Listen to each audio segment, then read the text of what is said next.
അപ്പോൾ നമുക്കൊന്ന് ഈ ചെറിയ വീഡിയോയിലൂടെ നമ്മുടെ ഈ ഡീസൽ ഓട്ടോയുടെയൊക്കെ എയർ ഫിൽട്ടർ മാറാതെ ഓടിക്കുമ്പോഴുള്ള പ്രശ്നങ്ങളൊന്ന് നോക്കാം.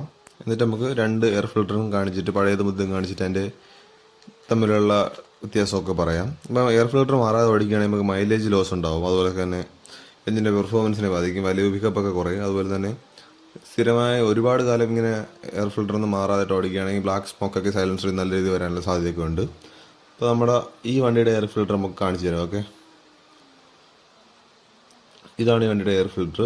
ഏകദേശം 20,000 കിലോമീറ്റർ ഓടി. എല്ലാ 5000ലും ക്ലീൻ ചെയ്തുകൊണ്ടിരുന്ന എയർ ഫിൽറ്ററാണ്. അത് ഈ ഒരു അവസ്ഥയിലായി, ഫുൾ ബ്ലോക്കായി പോയി. ഇനി നമുക്ക് പുതിയ എയർ ഫിൽറ്റർ ഒന്ന് കണ്ടു നോക്കാം. ഇതാണ് പുതിയ എയർ ഫിൽറ്റർ. ഓക്കെ, അപ്പോൾ ഈ ഒരു കണ്ടീഷനിൽ ഇടുന്ന എയർ ഫിൽറ്ററാണ് നേരത്തെ കാണിച്ച ആ ഒരു കണ്ടീഷനിലേക്ക് മാറിയത്. അപ്പം കൃത്യമായ ഇടവേളയിലെല്ലാം കമ്പനി പറയുന്ന കൃത്യമായ ഇടവേളകളിൽ